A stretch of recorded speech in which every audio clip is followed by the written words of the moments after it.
Apa hukumnya suami menyembunyikan uang dari istri?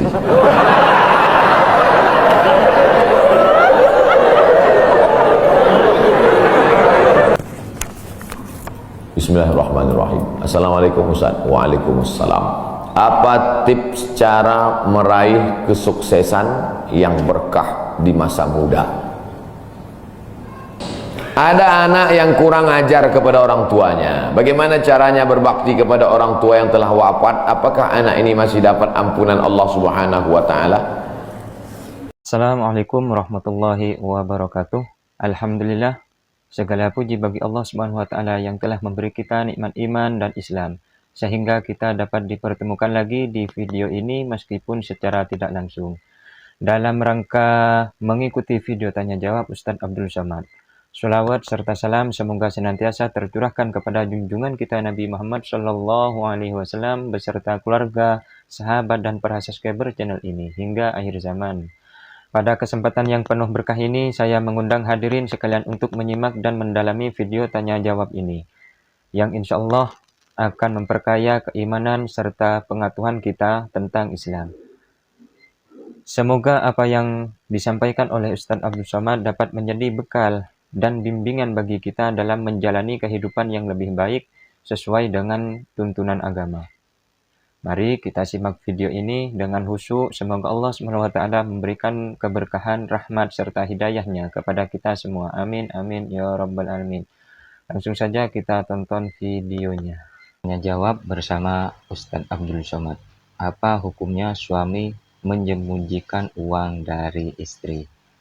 Langsung saja kita simak videonya. Apa hukumnya suami menyembunyikan uang dari istri? Aduh.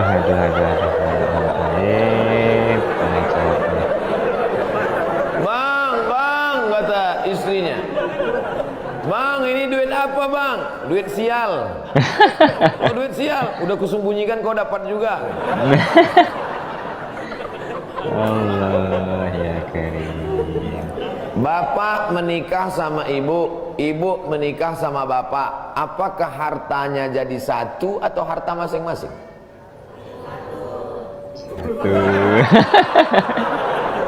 Mereka mau hartanya jadi satu dan bapak ketakutan. Itu yang saya baca. Sekarang kita baca ayatnya. Walakum nisfu ma taraka azwajukum illam yakul lahunna walad. Kalau istrimu meninggal kau dapat 50% hartanya kalau tidak ada anak. Fa in kana lahunna waladun, kalau dia punya anak, falakumur rubu'u, kamu dapat 25%. Sekarang saya tanya, hartanya nyatu atau pisah? Pisah. Memang kalau belum sarapan susah nangkap. Saya ulang sekali lagi.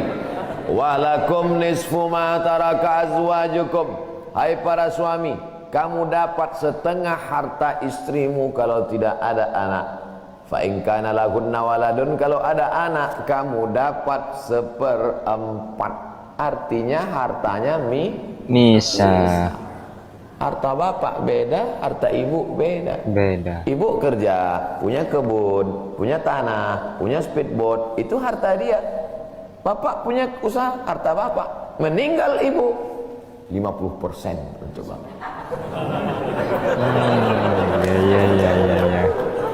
Apa beda harta ibu dengan harta bapak? Di dalam harta bapak ada hak ibu, dalam harta ibu tidak ada hak bapak. Takbir. Allahu Akbar. Saya ulang sekali lagi. Ibu menikah dengan bapak, bapak menikah dengan ibu, ibu bawa harta, bapak bawa harta. Bedanya apa? Dalam harta bapak ada hak ibu, dalam harta ibu tidak ada hak bapak. Bapak ya. Kenapa dalam harta bapak ada hak ibu? Karena bapak wajib memberi nafkah. Kewajiban bapak 5. Pertama, kasih makan. Kedua, kasih pakaian. Ketiga, kasih tempat tinggal. Keempat, kasih pendidikan. Kelima, kasih perhatian. lebih dari yang ini, itu bukan milik mereka lagi. Jelas? Jelas. Ini ada sekarang suami setelah menikah, pas dilihat surat apa semua, tak ada punya dia. Semua atas nama istrinya. Ini orang kalau meninggal ini tidak kena azab kubur, karena di dunia sudah terlalu azab dengan istrinya. Aduh. Dari yang saya sampaikan ini jelas tentang pembagian batasan-batasan harta, jelas? Jelas. Jelas. Jadi tidak serta-merta setelah menikah, jangan mau anak perempuan kita ditipu laki-laki. Istriku, mana surat mobilmu, mana surat tanahmu, tadi kita sudah akad nikah, semua hartamu, milikku, sorgamu di bawah tapak kakiku. Oh, tidak begitu. Makanya laki-laki harus ngerti, perempuan juga harus paham. Kalau tidak, sedang main bola aja ada aturannya, statuta. Kalau tidak, akan hancur. Tapi insya Allah jelas. Oke teman-teman, kita lanjut ke video kedua. Di video kedua ini tanya jawab tentang bagaimana cara berbakti kepada orang tua yang sudah meninggal. Sedangkan di masa hidup orang tuanya dia menjadi anak durhaka. Dan sekarang dia ingin berbakti, ingin tobat. Langsung saja kita saksikan bagaimana tanggapan Ustadz Abdul Somad. Ada anak yang kurang ajar kepada orang tuanya. Bagaimana caranya berbakti kepada orang tua yang telah wafat? Apakah anak ini masih dapat ampunan Allah Subhanahu wa taala? Datanglah seorang bapak mengadu kepada Umar bin Khattab. Assalamualaikum Khalifah Amirul Mukminin Umar bin Khattab. Waalaikumsalam. Ini anak saya kurang ajar, tolong dihajar dulu. Kata Umar bin Khattab orangnya bijaksana. Dia tidak mau main pukul, dia tanya dulu, kenapa kau kurang ajar pada bapakmu? Hai Umar bin Khattab, kata anaknya, ya. Apakah seorang anak itu punya hak terhadap bapaknya? Ya. Apa hak anak? Mencarikan ibunya yang solihah, memberikan nama yang baik, memberikan makanan yang halal. Itu hak anak. Kata anaknya, ibuku tidak baik, makanku tidak halal, namaku pun tak baik. Apa kata Nabi kepada bapaknya? Apa kata Umar kepada bapaknya? Laqad aqaqtahu qabla an ya'aqqa alaik. Sebelum anakmu durhaka kepadamu, kau sudah durhaka duluan kepada anakmu. Allah. Jadi kalau begitu, ada anak durhaka, ada bapak Durhaka. Ini jangan sampai anak bapak tahu. Nanti dia pulang, anak durhaka kok. Dia tanya, oh bapak durhaka. Ibunya tak baik, namanya tak baik, makannya tak baik. Kasih dia nama yang baik, kasih dia makan yang halal. Kadang-kadang kenapa otaknya tak lurus? Karena makannya tak halal. Dikasih dia makan riswah, makan sogok, makan haram. Kenapa kau kasih makan haram? Gimana lah Pak Ustadz, yang haramnya aja pun payah. Astagfirullahaladzim. Allah sediakan alam semesta begitu banyak yang halal. Kenapa kau kasih dia makan haram? Jangan pernah kasih anak makan haram. Pesan kakek saya, datuk saya, kalau bahasa kampungnya grandfather. Cucuku 40 orang, yang satu ini jangan sekolah umum. Maksudnya saya tak dikasih sekolah umum, maka saya tak pernah sekolah umum. Sekolah ibtidaiyah, sanawiyah, aliyah, al-azhar, Maroko, Sudan. Tak pernah sekolah umum. Cucuku yang ini jangan sekolah umum, jangan kasih makan haram, nanti otaknya gelap. Cucuku yang ini jangan kalian kasih makan haram, nanti otaknya gelap. Pesan itu disampaikan almarhumah mak saya ke saya. Kau pun nanti anak kau jangan kau kasih makan haram, nanti otaknya gelap. Kalau sudah otak gelap, tak bisa membedakan mana tiang, mana orang. Sifatnya kepala kita. Allah. Nah, jangan sampai anak kita durhaka gara-gara kita bapak yang durhaka. Kalau anak sudah durhaka, meninggal orang tuanya, setelah itu dia bertobat, bagaimana cara minta ampunnya? Maka dia bersedekah. Mana dalilnya? Seorang sahabat datang menjumpai Nabi. Ummi matat. Ibu saya sudah meninggal. Apa atasaddaqu anha? kalau saya bersedekah, apakah pahalanya sampai kepada almarhumah ibu saya? Kata Nabi, tasaddaq, bersedekahlah, sedekahmu sampai. Maka wahai anak-anak durhaka yang sudah mati ibu dan bapakmu, maka datang kau habis pengajian ini langsung ke tempat anak yatim, panti jompo, sekolah-sekolah, pondok pesantren. Tanya Pak Kiai, Pak Kiai, apa yang kurang di pesantren ini? WC. Karena pesantren santrinya 1000, WC-nya 2. Bayangkan panjang antriannya. Berapa yang keluar dalam celana? Saya bangunkan WC, pahalanya mengalir untuk almarhumah, maka pagi, petang, siang, malam mengalir pahalanya. Sedekah. Ayu sedekatu afdal. Apa sedekah yang paling afdal? Sakyul ma, memberi air minum. Sedekah yang paling afdal, kasih air minum. Saya ceramah di Banjarmasin, di depan rumah seorang pejabat. Itu ada kulkas tapi nggak sampai beku, freezer. Setiap dipencet keluar air dingin. Gelasnya dikasih pakai rantai besi, takut dilarikan tukang ambil aluminium. Buat wakaf untuk almarhumah. Itu bagus sekali. Saya ceramah di Malaysia, di pintu masjid itu ada kotak box. Kalau kita ambil satu botol, keluar botol baru. Ambil satu botol, keluar botol baru. Wakaf untuk, itu bagus, sedekah. Allah. Jangan sedekah teh botol, nanti dia kena diabetes. Aduh. Ini bagus, mengalir. Sedekah sumur bor, pergi ke masjid, putar keran nggak ada air, tanya pengurus masjid, Pak pengurus, ya, mana sumur bor? Nggak ada, saya buatkan. Langsung bunyi. Itu berarti cash itu. Begitu cara berbakti pada orang tua dengan sodakoh.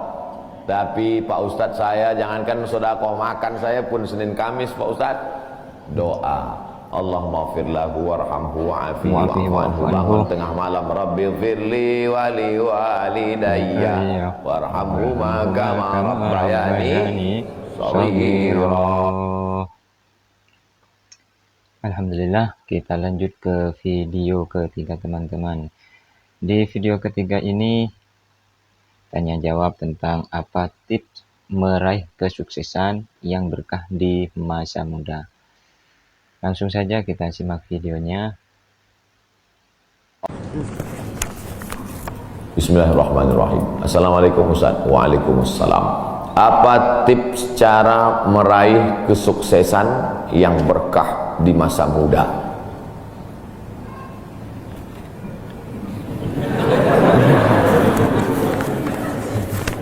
Saya tidak pernah bercita-cita menjadi apapun.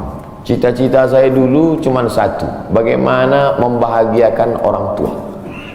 Itu saja.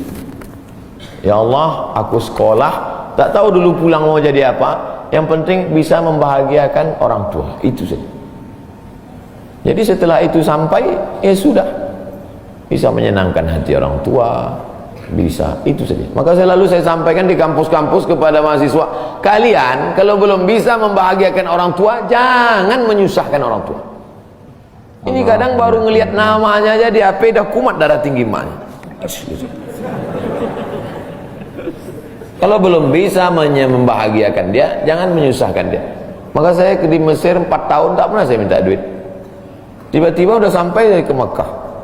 Mak, aku udah di Mekah. Dari mana kau dapat ongkos? Ada tabunganku sikit-sikit. Pergi ke Makkah, kerja, pulang, bayar hutang. Jangan pernah menyusahkan orang tua. Oleh sebab itu cita-citanya yang pertama mencari ridha Allah. Ridha Allah fi ridhal walidain wa sukhutullah fi sukhutil walidain. Pulang saya ke kampung, saya mau beli tanah berapa meter, ternak lele, tanam cabai, daun ubi, malam mengajar ngaji. Cita-cita saya kecil aja. Tak ada cita-cita mau jadi ustadz viral disambut di airport, tak ada. Terus kata mak saya, masa kau S2 tinggal di kampung, pergilah ke kota. Akhirnya saya menghonor jadi dosen, siang jadi dosen, malam ceramah di masjid, direkam, diupload, khutbah diupload, like and share, Akhirnya viral. Diusir beberapa kali, makin viral. Dibully, makin viral. Akhirnya yang membuli saya taubat sekarang. Ini orang makin dibully, makin viral. Udah kita diamin aja lah. Itu semua itu kerja kita atau kerja Allah? Kerja Allah. Kerjakan kerja kita, urusan Allah, biar Allah yang ngurus. Kita hidup ini sama macam bawa pancing. Kita tugas kita ambil bambu, pasang kail, cari cacing, letakkan. Masalah ikannya datang tak datang itu urusan Allah. Ini kadang banyak orang ngurus urusan Allah yang dia urus. Urusan Allah yang kau urus. Kata Allah, yang mendatangkan ikan ini urusan aku. 10 pancing pasang, itu urusan kita. Tarik pancing satu, cacingnya hilang. Cari pancing satu, kailnya hilang. Cari pancing satu, talinya hilang. Yang ke-10, bambunya hilang. Marahkah kita? Tidak. Karena urusan kita sudah selesai. Serahkan urusan Allah. Pulang ke rumah, rupanya Allah mau kasih kita bukan ikan mentah, tapi ikan masak. Banyak orang terlalu berpikir hidup ini kau buat saja urusanmu, urusan Allah. Urusanmu berangkat dari rumah kerja, masalah hasilnya urusan Allah. Berapa banyak orang bekerja tapi tak dapat apa-apa. Betul? Kalau sudah rezeki tak kemana. Tapi jangan gara-gara ini lalu bapak enggak kerja. Dibangunkan ibu besok pagi, bang, abang enggak kerja, masuk kantor. Urusan Allah. Kalau ada suami ibu seperti itu, ibu jangan marah, biarkan aja. Nanti jam 12 dia bangun, dia lapar, dia tengok, mana makanan? Ibu jawab, urusan Allah. Harus ada usaha dan ikhtiar. Pertama, niat cari ridha Allah. Kedua, senangkan orang tua. Ketiga, berusaha. Setelah itu, tawakal Allah. Hidup jangan susah. Hidup sudah susah, jangan bikin susah. Hidup sudah pahit, jangan minum kopi pahit. Oke teman-teman, alhamdulillah kita sudah menyimak video ini. Semoga apa yang kita pelajari bersama dapat memperkuat iman, menambah ilmu, dan mendekatkan kita kepada Allah Subhanahu wa Ta'ala. Mari kita amalkan setiap nasihat dan petunjuk yang telah disampaikan. Jangan lupa untuk terus menyebarkan kebaikan dan saling meningkatkan dalam kebenaran dan kesabaran. Terima kasih sudah menonton video ini dan sampai jumpa lagi di video berikutnya. Jangan lupa tekan tombol like, comment, share, and subscribe. Wassalamualaikum warahmatullahi wabarakatuh.